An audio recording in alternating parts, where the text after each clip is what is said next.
বলতে পারেন? হ্যাঁ, প্রথমত আমি দেশবাসীর কাছে সবার কাছে দোয়া চাচ্ছি তামিম ভাইয়ের জন্য, এবং আল্লাহ তাকে খুব দ্রুত সুস্থতা দান করুক, সবার মাঝে আমাদের ফিরে নিয়ে আসুক, এটা কামনা করছি।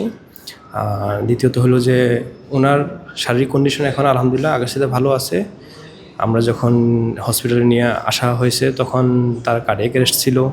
তার পরবর্তীতে আমরা সিপিআর দেওয়া হয়েছে। সিপিআর দেওয়ার পরে আমাদের যে কার্ডিয়াক ক্যাথেটারাইজেশন ল্যাবরেটরি আছে, ক্যাথ ল্যাব, সেখানে নিয়ে যেয়ে এনজিওগ্রাম করে পরবর্তীতে সাথে এনজিওপ্লাস্টি করে দেওয়া হয়েছে। এনজিওপ্লাস্টি করার পরে আমরা 24 ঘন্টা অবজারভেশনের জন্য সিসুতে শিফট করা হয়েছে। সিসুতে যাওয়ার পরে এখন সে আলহামদুলিল্লাহ ভালো আছে। তামিমের ওয়াইফও সাথে আছে, তার সাথে কথা বলতেছে, আমাদের সাথে কথা হয়েছে। তামিম ভাই যথেষ্ট ভালো আছে।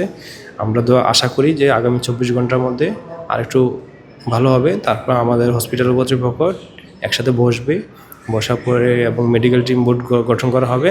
তারপর সিদ্ধান্ত হবে বাকিটা কী হবে, এটাই শেষ পর্যন্ত। তারপর দেশবাসীর কাছে দোয়া চাচ্ছি, সবাই দোয়া করবেন। এই বিষয়টা আসলে কীভাবে দেখছেন? অবশ্যই আমাদের এই হসপিটালে উন্নত মানের সকল ধরনের চিকিৎসা আছে, এবং আমাদের এখানে আসা মাত্র ওয়ার্ল্ড ওয়াইড যে চিকিৎসা পাওয়া দরকার সে এখানে সম্পূর্ণ তাই পেয়েছে আমরা আশা করি, এবং এটা নিয়ে কোনো বিভ্রান্ত হওয়ার কোনো কারণ নাই।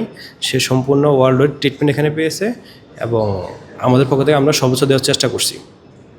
তাহলে কোনো ধরনের প্রবলেম হতো কি না? এটা আসলে আল্লাহ ভালো জানে, কারণ যেই সিচুয়েশন আনছে আমরা ওই সিচুয়েশনে কীভাবে তাকে ওভারকাম করা যায়, কীভাবে তাকে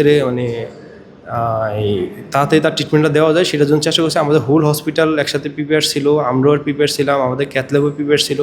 সুতরাং আমাদের চিকিৎসাতে কোনো গাফিলতি হয় নাই, আমাদের সর্বোচ্চ চেষ্টা করেছিল এবং আমরা সর্বোচ্চটা দিয়েছি। আলহামদুলিল্লাহ সে এখন ভালো আছে। ঠিক আছে।